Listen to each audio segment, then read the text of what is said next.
12 अक्टूबर 1999 का सनसनीखेज ड्रामा। ये 2017 में आज के दिन नवाए वक्त में शाया होने वाला कॉलम है, जिसमें जनरल शाहिद अजीज़ ने रावलपिंडी में रद्द-ए-इनकलाब की सनसनीखेज कहानी सुनाई थी।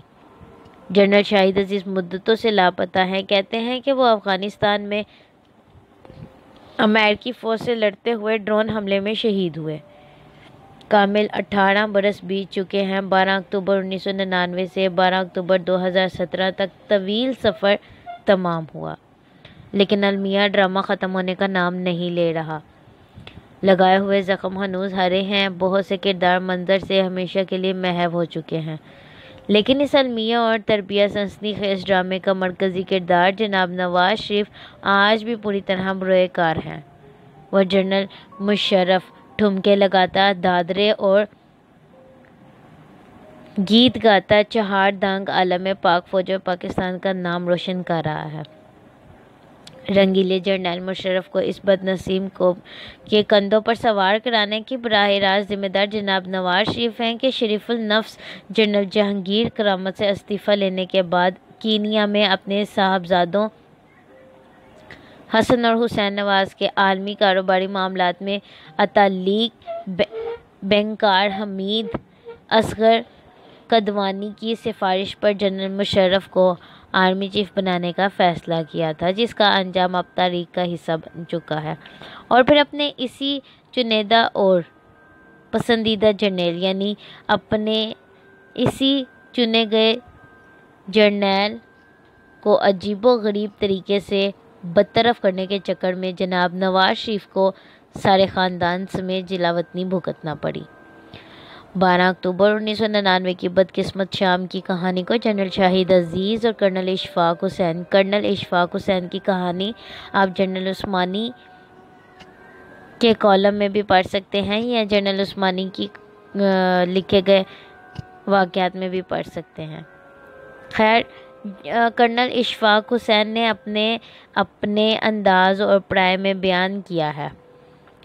जनरल शाहिद अजीज़ ने रावलपिंडी में पाक फ़ौज के इज्तिमाई फ़ैसले पर अमल दरामद कराने में कलीदी किरदार अदा किया था, जबकि जनरल इशफाक हुसैन ने ISPR के ऑफिसर के तौर पर PIA के जहाज़ के अगवा और फिर बाहिफाजत कराची एयरपोर्ट पर लैंडिंग की लम्हा बलम्हा तफसीलात बड़े ड्रामाई अंदाज में बयान की हैं। कर्नल इशफाक 12 अक्टूबर के साने को कारगिल के मिस एडवेंचर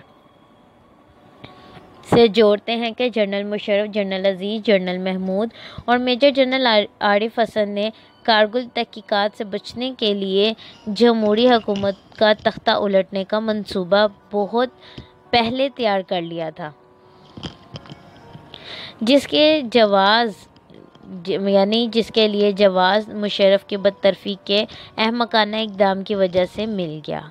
इसकी तस्दीक जनरल शाहिद अजीज़ अपनी किताब ये खामोशी कहाँ तक के में बड़े खुले अंदाज में बताते हैं कि जनरल परवेज़ मुशर्रफ 12 अक्टूबर 1999 से कबल मियां नवाज शरीफ की हुकूमत को फारिग करने का फ़ैसला कर चुके थे। जनरल शाहिद अजीज़ इस वक्त डायरेक्टर जनरल मिलिट्री ऑपरेशंस थे। जनरल मुशर्रफ ने श्रीलंका जाने से कबल 10 corps commander general Mahmood, CGS general Aziz Khan और DGMO को जिम्मेदारी सौंपी गई थी। DGMI मेजर जनरल एहसानुल हक और DG ISPR brigadier Rashid Qureshi भी इस ऑपरेशन का हिस्सा थे कि किसी भी गड़बड़ की सूरत में हुकूमत का तख्ता उलट दिया जाएगा। कर्नल इशफाक हुसैन अपनी किताब जेंटलमैन अस्तगफिरुल्लाह में बताते हैं कि जनरल अजीज़ ने कोर कमांडर कराची जनरल उस्मानी को फ़ोन पर सारी सूरत अहवाल से आगाह किया, तो जनरल उस्मानी ने इस्तफसार किया कि जनरल मुशर्रफ की हदायत क्या हैं, इन पर अमल दरामद किया जाए, जिसके साथ ही पांसा पलट गया। इस लम्हे कौम की तकदीर का फ़ैसला 10 कोर रावलपिंडी की बजाय 5 कोर कराची का कोर कमांडर जनरल उस्मानी का रहा था। जनरल शाहिद अजीज़ लिखते हैं कि सर जल्दी TV लगाएं, देखें क्या आ रहा है। जनरल ज़ियाउद्दीन को नया आर्मी चीफ बना दिया गया है।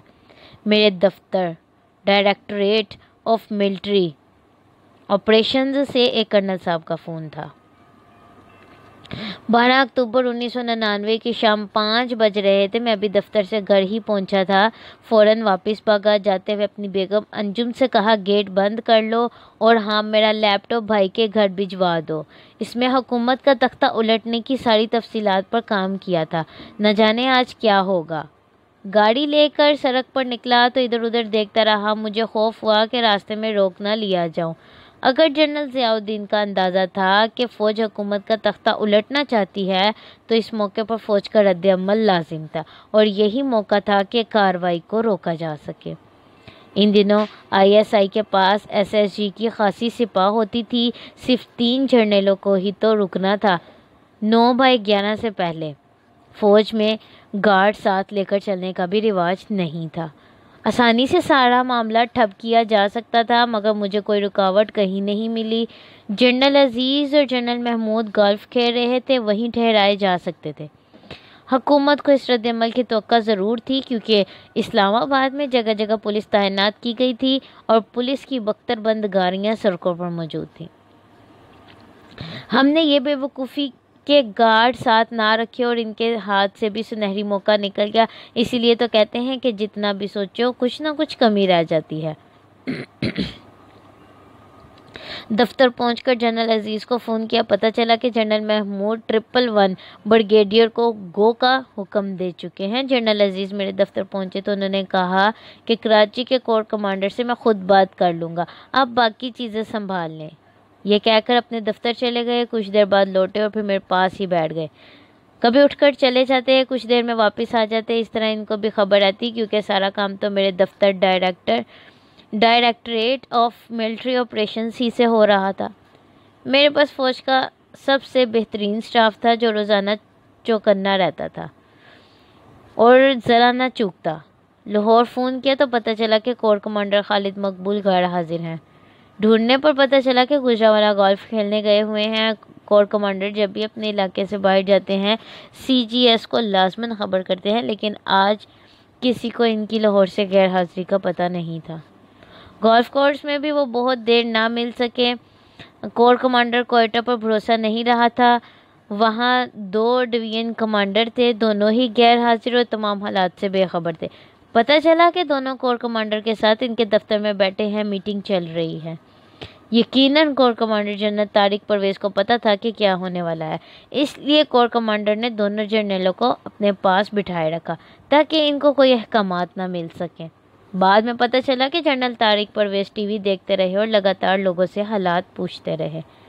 हमें कोई चारा समझ नहीं आया। फिर मेरे कोर्समेट ब्रिगेडियर कमांडर यानी coursemate brigade commander brigadier Ghazanfar से बात की और सूरत हवाल बताई। इनको बताया कि दोनों डिवीजन कमांडरों को कोर कमांडर ने अपने दफ्तर मीटिंग के बहाने बिठाया हुआ है और इसके अलावा और कोई चारा नहीं कि अब ये तमाम काम आप ही करें। इस तरह बलूचिस्तान में एक गैर मुतल्लका ब्रिगेडियर ने फ़ौज की कमांड संभाले रखी और बादशाहाना जमहूरियत का चिराग गुल हो गया। शुक्रिया।